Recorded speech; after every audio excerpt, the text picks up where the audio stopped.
And again, we're hoping that this pilot project will be adopted on Thursday next week, so we will have the rezoning in place.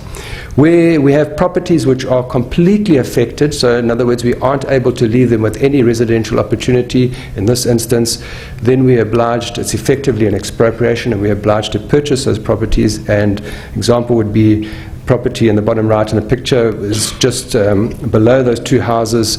The houses were built decades ago, but there was a property just below them which is has a residential zoning on it, so we felt that it was inappropriate to see housing develop that close to the house to the high water mark in this day and age, so we would go in and acquire that property. But having said that, we're talking about a total budget of around 300,000 US per annum, so it's a very small budget and has to be used very carefully. Then just a bit about management of open spaces in the city. They're actually done by a different department within the same city. The graphic on the left gives you an illustration of essentially the same, the turquoise gives us a sense of where the metropolitan open space system is. The coloured bits are the pieces under formal conservation in a nature reserve sense. And essentially what our municipal sister department is responsible for about 1.8% of our entire DMOS system in terms of management. So it's a very small part of the DMOS system. Furthermore, only one of our 25 municipal nature reserves is in fact proclaimed as such, and we're in the process of rectifying that by doing 11 proclamations. And if you can see the distribution of those nature reserves, they mirror the pattern I talked about it briefly earlier, which is the nature reserves all sit in former white and Indian areas in the apartheid South Africa. So this pattern of nature reserves mirrors the old apartheid geography of the city. It's very difficult with the resources we have today to rectify that. And furthermore, our Natural Resources Department, the sister department I refer to, is, to be fair, in total disarray, in the sense that since 1994 we've had to obviously transform various departments, and that particular department has really struggled with transformation to the point that human resources issues have completely crippled the department. So management is a big weakness at the moment in Durban in biodiversity conservation. So it means we've got to look for other ways and means of addressing that problem. And what we've managed to do as a department is get fairly significant budget to develop poverty relief programs which are geared towards environmental management. So skills development and job creation around environmental management activities. So some of you may have heard of our national government's very successful Working for Water program, essentially removing invasive alien species throughout the country in order to improve water runoff from the catchments. What we've done is just downscale those same ideas into the city, and then with an initial injection of money from national government, we've now taken over the role as local government to fund these poverty relief programs. So an example of one would be our Working on Fire program, which employs around 48 people currently. And so far they've done 14,688 person days. These are the people that are employed are all black youth under 25 years of age. 30% are women, and they've had quite extensive training, 1,867 person days of training in various aspects like firefighting, chainsaw operation, rope access, so they often have to remove invasive species like gums on cliffs, and training and things like personal finances. These are people that were unemployed previously. They have absolutely, in some cases, very little schooling. Health and nutrition. I think a brilliant program, and the folk have done some amazing work in the first 2 years of its implementation.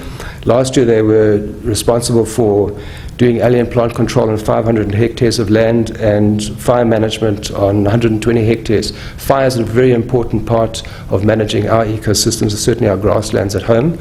And we hope this coming year, because the platform has now been set, we can probably double in both areas of management for invasive species as well as fire management.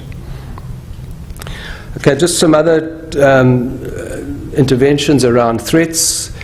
We've obviously an understanding that climate change is going to obviously represent a significant threat to our biodiversity of the city, particularly in the sense that the biodiversity in our city, its pattern is configured very firmly in the sense that you've seen the pictures of transformation. It's not as if you can simply change the pattern of the biodiversity to match the climate change that's going to happen. We've got significant challenges to make sure our biodiversity persists into the future. We need to understand the relationship between the two. In the process of forging a partnership with our local university so that we can better understand the challenge and address it. Debra is responsible for our climate protection function within our department, and some of the work she's been doing, for example, has been large-scale carbon sequestration projects in the order of 650 hectares at one site, for example, around a landfill site, where they've planted over 100,000 trees as part of our FIFA World Cup carbon-neutral stadium program.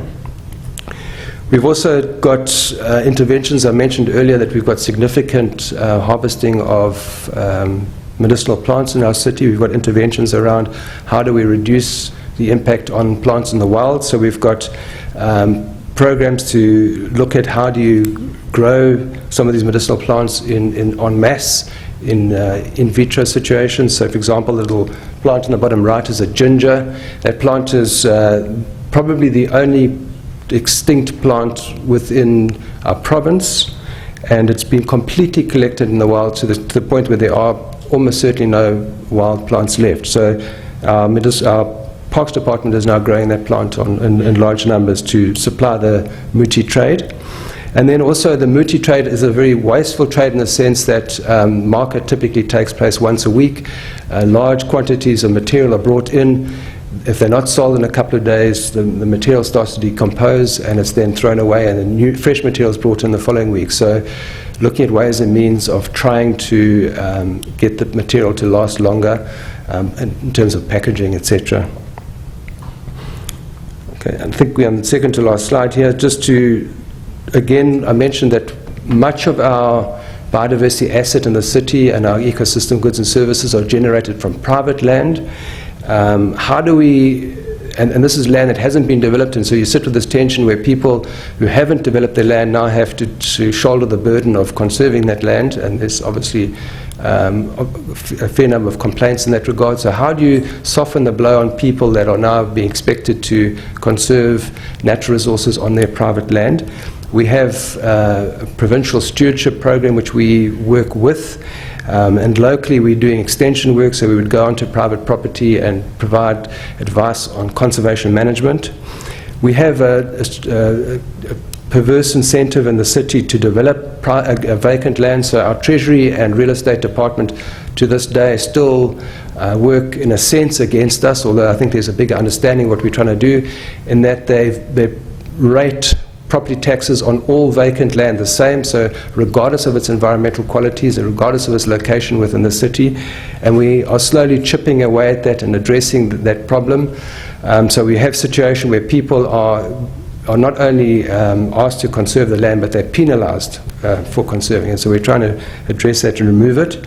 One of the interventions is to provide environmental rate certificates, so if you can demonstrate that your land has conservation value, that you're prepared to secure it into the future, and you're prepared to manage it, then there's nil property tax on that property. So the picture on the left and right hand side, for example, would be land which falls under those environmental rate certificates. We're also using a tool called Urban Improvement Precinct, where essentially we're asking people to pay, and you may have these in your countries, pay an additional tax, property tax, for a higher level of service in an area. So essentially what we've done is we've ring-fenced a conservation area with fairly wealthy residential properties surrounding it, and asking the owners to contribute an extra amount on top of their normal property taxes, and that extra amount is then ring-fenced and used in that conservation area. And it's proving to be extremely successful, although it took a long time to sell the idea, because there's a massive distrust in Durban with private landowners around property taxes, in the sense that post-1994, much of the property taxes generated has to be redistributed into township areas, former township areas. So former white and India landowners are seeing less return for their property taxes, so to ask them to pay more has obviously been a fairly difficult sell. But I think the fact that we've managed to implement the project here and are now able to demonstrate the benefits has probably overcome that particular hurdle in this particular area. And then we're looking, we haven't got very far with it, is the idea of trading rights. So where we're restricting development opportunities on properties, can we possibly trade the rights that were, at least notional rights that were on those properties, and move them into areas where development is more appropriate? So in other words, the landowner could get some return at least against the restriction which they are feeling. And the last slide, just to say that we're also doing within the department, we do an annual State of Biodiversity report. In fact, we've only done one to date. Prior to that, we were trying to do State of Environment reporting, which proved to be quite difficult because we weren't responsible for many of the different functions that we're reporting on. So we've pulled our horns in and we report simply on our state of biodiversity at the moment. We've stepped up our communication and awareness a gear or two, in the sense that we now have a dedicated function, and that's assisting with production of all sorts of materials in newspapers and pamphlets and booklets, as well as the hosting of events and training of councillors, etc., etc. We've instituted in the last year or two a mayoral biodiversity award. So our mayor, we heard about him a bit earlier, will on an annual basis award individual as well as a company a biodiversity award. And as Stephan has talked about, we've participated in the Local Action for Biodiversity program, and we will continue to do so in the second phase of the program. Thank you.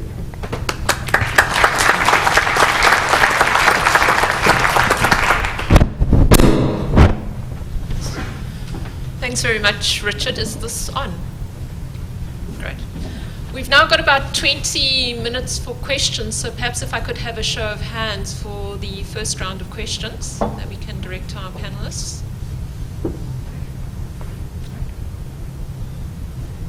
Yes. Thanks. And please introduce yourself before asking your question. Okay. Graciela Schneider-Madanes, I come from the Centre National de la Recherche Scientifique in France, and I'm based at the University of Tucson, and I have the pleasure to have many collaborations, a preparation collaboration with people here at the ASU. My question will be addressed to Christopher Boone, but I think that you, as coming from Cape Town, you might have other answers. Chris, you were stating the multiple functions of water in your presentation, of water resources as energy, navigation, and potable water, and what we call in France milieu, water milieu, what you were calling recreational. Well, for the three first ones, everybody knows that you can put money, calculate how much it costs. I think it was very interesting that we were talking about the milieu, the recreational functions, you were talking about the cultural dimensions. And so my question is this one. From your experience and perspective, how do you envision these cultural values that enter in the ecosystem services? It seems to me that you go far beyond that only a classic economic value of ecosystem service, that you are thinking other aspects. I don't know if I'm wrong, but this is my question, the cultural dimension.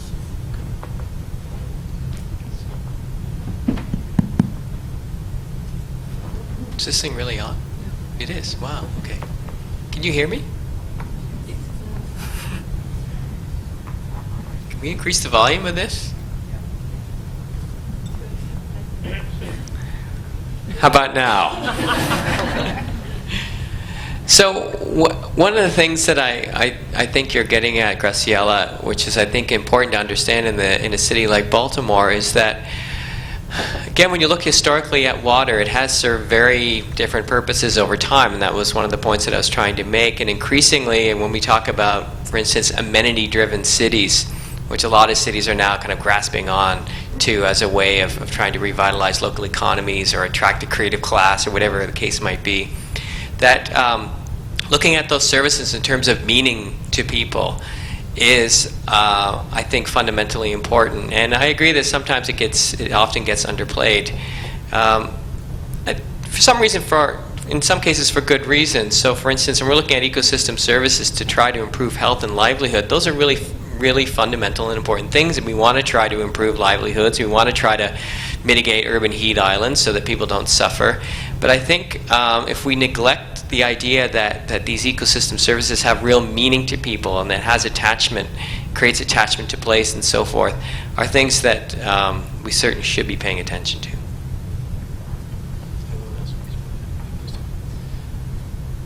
Two examples from Cape Town that relate to cultural services. One is to do with an initiation rite of passage. Our young Xhosa people who live in the Western Cape, who live in South Africa, undergo an initiation rite of passage when they become adults, and there's a need for them in an urban situation to actually get away from urbanization and all sign of residential area into what would normally be a rural area, but practically they can't do that. So one of our nature reserves has actually been set aside, or some part of it set aside as a site for those initiation ceremonies. It's been done in a structured way that is to the benefit of the initiates and their community, because it's a strong cultural imperative that they do undergo that initiation.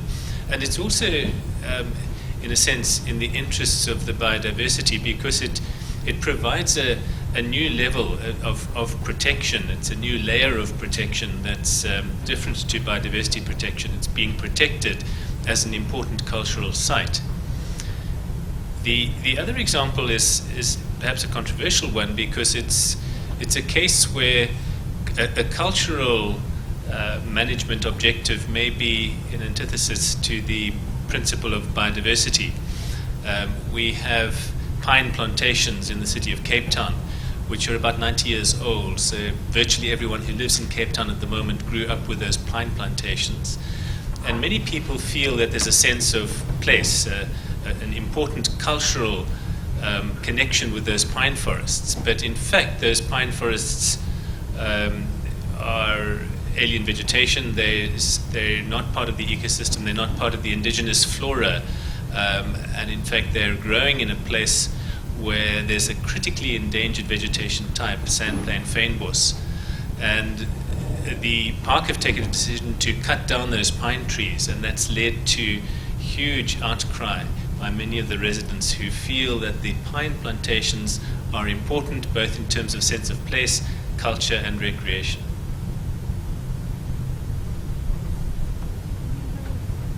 Questions from the floor? Perhaps then a question for myself, largely to Chris, but perhaps others can pick it up on the panel. And I think we see it in terms of the audience response, not the level of questions we get in the climate change plenaries, not the level of questions we get in the biodiversity.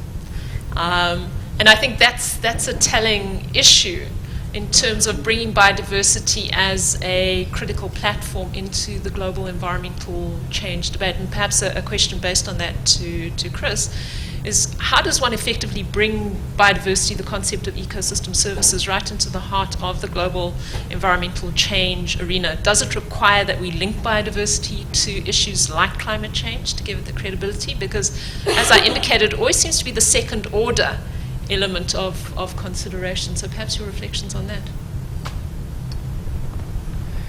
Well, one of the reasons why I ended, not with the last slide, but the second last slide about some ways to manage change, because our notion of what's important does change over time. I think there's some things we can do, however, to try to plan for that, to make it meaningful and important to people. So the one point about losses and locals, I think, is really fundamental. How can we educate, make meaningful the idea that if we don't look after biodiversity, we're losing something that's going to impact our quality of life of our children, our grandchildren, and so forth. Also making sure that, and I think some ways biodiversity can be more powerful, because when you're looking at a lot of biodiversity questions, you are looking at things that are local. And I think if you can make that connection to local conditions, I think it can be a really powerful motivating force. I think for a lot of people, global climate change is something that just happens so far removed from their day-to-day lives. But when you look at that ginger plant that you're trying to regrow, that something is local and it's linked to that place and has been linked to that place for a very long time. I think there's an opportunity to make biodiversity actually an even more powerful way to